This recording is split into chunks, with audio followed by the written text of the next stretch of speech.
മുമ്പ് ഇപ്പോൾ രമേശ് ചെന്നിത്തല ഇപ്പോൾ ടെലിഫോൺ ലൈനിലുണ്ട്. ശ്രീ രമേശ് ചെന്നിത്തല, ഈ ഗവർണർക്കെതിരെ ഒരു നീക്കം ശക്തമാക്കാൻ CPM നിലപാടെടുക്കുക എന്നൊക്കെ പറയുമ്പോൾ അത് തിരികെ വിളിക്കണമെന്ന് രാഷ്ട്രപതിയോട് ആവശ്യപ്പെടുക എന്നുള്ളത് അത് ഇപ്പോഴത്തെ പ്രതിസന്ധിക്ക്, ഇപ്പോഴത്തെ ഈ സർക്കാർ ഗവർണർ പോരിനൊക്കെ ഒരു അവസാനമുണ്ടാക്കാനുള്ള സാഹചര്യം ഒരുക്കുമോ?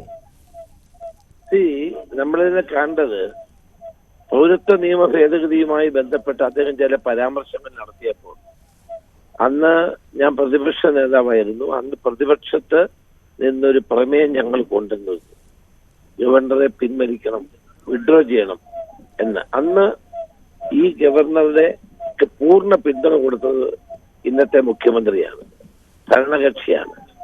അതേ ആളുകൾ ഞങ്ങൾ അന്ന് കൊണ്ടുവന്ന പ്രമേയത്തെ ശക്തമായി എതിർക്കുകയും പരാജയപ്പെടുത്തുകയും ചെയ്തതാണ്. ഇപ്പൊ ഇത് കൊണ്ടുവരുന്നതിനകത്ത് അവർ തമ്മിലുള്ള ഒരു കള്ളക്കളി വളരെ വ്യക്തമാണ്. അന്നത്തെ രാഷ്ട്രീയ സാഹചര്യം മാറിയില്ലേ ശ്രീ രമേശ് ചെന്നിത്തല? അന്നത്തെ ഇപ്പോൾ അല്ല, അന്ന് ഞങ്ങൾക്കറിയാമായിരുന്നു ഗവർണർ ഇങ്ങനെ ചെയ്യാൻ പോകുന്നത്. അന്ന് ഇവരും ഗവർണറും തമ്മിൽ വലിയ അടുപ്പമല്ലായിരുന്നു, വലിയ ശക്തമല്ലായിരുന്നു. ഇപ്പോഴും ഇവർ തമ്മിലുള്ള ഒരു കള്ളക്കളിയാണ് ഇത്. കാരണം ജനകീയ പ്രശ്നങ്ങൾ ജനങ്ങളെ ശ്രദ്ധ തിരിച്ചു വിടുക, അതിനു വേണ്ടിയിട്ട് ഇങ്ങനെ പുതിയ പുതിയ ഓരോ കാര്യങ്ങൾ കൊണ്ടുവരുന്നു എന്നുള്ളതല്ലാതെ കേരളത്തിലെ ജനങ്ങളുടെ ജീവൽ പ്രധാനങ്ങളായ പ്രശ്നങ്ങൾക്ക് പരിഹാരം കാണാൻ കഴിയാതെ തകർന്നു പോയൊരു ഗവൺമെന്റാണിത്.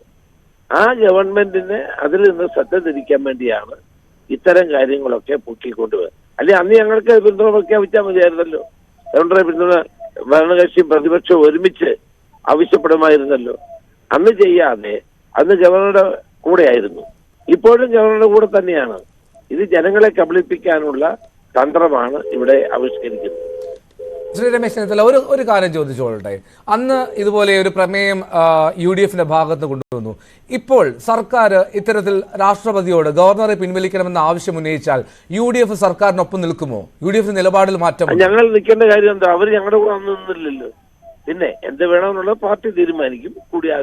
അങ്ങനെ പ്രമേയം വന്നാൽ ഞങ്ങൾ കൂടി ആലോചിച്ച് തീരുമാനിക്കും. അല്ല, അന്ന് സ്റ്റാൻഡിൽ നിന്നും മാറ്റമുണ്ടോ UDFന്, കോൺഗ്രസ്? അല്ല, ഞങ്ങൾക്കിപ്പോ മാർക്സിസ്റ്റ് പാർട്ടി പറയുന്നതിനനുസരിച്ച് തുള്ളേണ്ട കാര്യമൊന്നും ഞങ്ങൾക്കില്ല, ഒരിക്കലുമില്ല. പക്ഷേ ഗവർണറെ പിൻവലിക്കണമെന്ന് ആദ്യം ആവശ്യപ്പെട്ടത് UDF ആണല്ലോ, അതുകൊണ്ട് ചോദിച്ചു. അല്ല, അന്ന് അതിനെ എതിർത്തവരല്ലേ അവർ?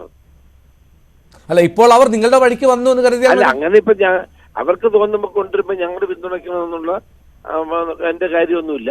പക്ഷെ അത് എന്ത് വേണമെന്നുള്ളത് പ്രമേയം വരട്ടെ, അന്ന് ഞങ്ങൾ ചർച്ച ചെയ്ത് തീരുമാനിക്കും UDFും കോൺഗ്രസും. വളരെ നന്ദി രമേശ് ചെന്നിത്തല പ്രതികരിച്ചതിന്.